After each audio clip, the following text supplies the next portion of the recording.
તાજેતરમાં યોજાયેલા ઠાકોર સમાજના બંધારણમાં ડીજે સાઉન્ડ બંધ કરવાના લેવાયેલા નિર્ણય બાદ પાટણમાં ડીજે સાઉન્ડ વ્યવસાય સાથે સંકળાયેલા લોકોની એક મોટી બેઠક યોજાઈ હતી। આ બેઠકમાં સાઉન્ડ સંચાલકોએ ડીજે બંધ કરવાના નિર્ણય પાછળ રાજકારણ હોવાનો આરોપ લગાવ્યો। તેમણે ખાસ કરી ઠાકોર સમાજ તરફથી લેવાયેલા આ નિર્ણયથી તેમના વ્યવસાય પર મોટી અસર પડવાનો દાવો કર્યો। એટલું જ નહીં, કોંગ્રેસને વોટ ન આપવા પણ આહવાન કરાયું। મીટિંગમાં વક્તાઓએ આકરા તીવ્ર બતાવતા કહ્યું કે જો ખરેખર ઠાકોર સમાજનું હિત વિચાર્યું હોત તો સાઉન્ડ વ્યવસાયને નિશાન બનાવવામાં આવ્યો ન હોત। બેઠકમાં હાજર આગેવાનોએ પ્રશ્ન ઉઠાવ્યો હતો કે 5,000 કે 10,000 રૂપિયાના ખર્ચમાં કોઈ ઠાકોરભાઈ દેવામાં ડૂબી જતો નથી। તેમ છતાં આ મુદ્દે બંધારણ ઘડી અને વ્યવસાયને નુકસાન પહોંચાડવામાં આવી રહ્યું છે। આ સમગ્ર ઘટનાક્રમ પાછળ રાજકારણ હોવાનો આરોપ લગાવીને સ્પષ્ટ કરાયું કે કોંગ્રેસ પોતે ડૂબી રહી છે અને હવે તે ઠાકોર સમાજને પણ ડૂબાડવા માંગે છે। વક્તાઓએ આંકડાકીય વિગતો આપતા દાવો કર્યો હતો કે સાઉન્ડના વ્યવસાયમાં 99% હિસ્સો ઠાકોર સમાજનો છે, જ્યારે અન્ય જ્ઞાતિઓનો ફાળો માંડ 5% જેટલો છે। ગેનીબેન સામે આક્રોશ વ્યક્ત કરતા કહ્યું કે ગેનીબેનનું વરઘોડું જે ભાઈએ મફતમાં કાઢી આપ્યું હતું, આજે ગેનીબેન જ આ વ્યવસાયના વિરોધમાં પડ્યા છે। ગેનીબેન એવું ઠાકોરોનું વિચાર્યું હોત, આપણે 5,000 કે 10,000 સાઉન્ડના ખર્ચો થાય લગનમાં, કેટલો થાય? આ 5-10,000 માં કયો ઠાકોર ભાઈ આપણે દેવામાં ડૂબી જાય કે પેલો થાય? ભાઈ વાત સાચી હોય તો આ કહેજો, કોઈ ડૂબી જાય ખરી? તો ગેનીબેને બસ અંદર રાજકારણ જ જોડ્યું છે, બીજું કઈ નહીં જોડ્યું।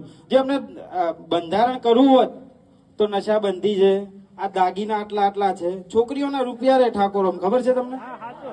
પેલું દારૂ આવે, શું આવે? દારૂ આવે।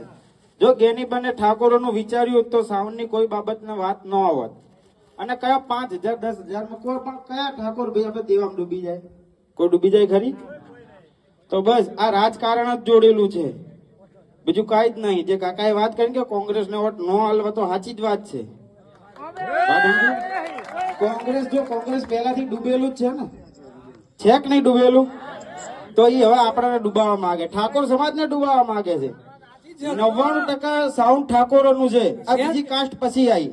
હા ભાઈએ જો ડીસાથી ગેનીબેન નું વરઘોડું મફત લાયા, ગેનીબેન હમણાં અમે પડ્યા કે નહીં પડ્યા ને? આ બધું બંધ તો કરાયું, પણ હવે આપણે અહીંયા નમ્ર વિનંતી કરવાની છે કે ઘેર ઘેર ફરી અને ફળાથી દારૂ બંધ કરાવો। એ અમારી ખૂબ નમ્ર વિનંતી છે, જેમ કે દારૂ પીવે એના બાળકને કપડું પહેરવા નથી, તો પહેરું તો એ બાળકને તમે કપડા હાલવા આવે। જેમ કે ઘણા નામની જગ્યાએ જોવો છો, આ દારૂ પીના તો આખી હોત મને ઢોકળું પહેરવા હોતું નથી, તો જે એ નથી બંધ કરાયું અને આ કેમ આટલું બધું ઓછું કર્યો, તો તમારે આ દારૂ તો બંધ કરાવો કે નહીં? હે, તો આ હવે ભેદ મીટિંગ કરી અને ઘેર ઘેર ફરી અને આ તમે દારૂ બંધ કરાવો, એટલી આપણી નમ્ર વિનંતી। ડીજેના વ્યવસાયમાં નુકસાન એવું કે બેને એવો કંઈક બંધો કર્યો છે કે ડીજે નહીં લઈ જવાનું સમાજમાં, તો ડીજે કંઈ એવું મારી દ્રષ્ટિએ મોંઘું નથી લાગતું કે બેન્ડ વાજા કરવા જાય તો 12,000 થી 15,000 ઉપરની અમાઉન્ટ થતી હોય છે, જ્યારે ડીજે એક 2,500 3,000 4,000માં નહિવત કિંમતમાં ડીજે મનોરંજન પૂરું પાડતું હોય।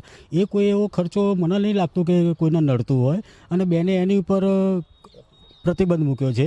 એટલા માટે અમે આજે બધા એકતા કરીને મળ્યા હતા કે હવે આપણે શું કરવું। આ વેબસાઇટ ખોટી નથી, આ કોઈ નથી વ્યસન કે નથી કાંઈ નહીં। અને બીજી વાત કે કોઈ પણ ઠાકોરનો છોકરો કે ઠાકોરના ઘરે લગ્ન હોય તો કોઈ 1,00,000 2 લાખ તો લઈ નહીં લેતા, એના બસ 2,000 થી 2,500 5,000નો ખર્ચો થાય, તમે ડીજેની અંદર બોલાવો છો લગ્ન પ્રસંગમાં। અને બીજું કે કોઈ ગરીબ ઘર હોય તો એ પણ કેટલું ખુશ થતું હોય, એન્જોય કરતું હોય, કોઈ આમાં કોઈ બીજું કોઈનું નુકસાન થાય એવી કોઈ વાત આવતી નથી ડીજેની અંદર। અમારી જાતે બધું ઊભું કરેલું ધંધા હોય ને એના ધંધા ઉપર જ આવા બધા પ્રતિબંધ મૂકવામાં આવ્યા છે।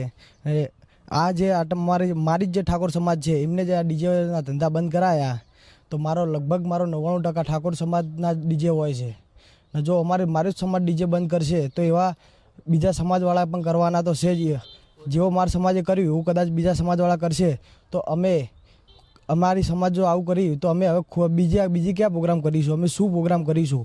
એક સમય અમારે મરવાનો વારો આવી જશે।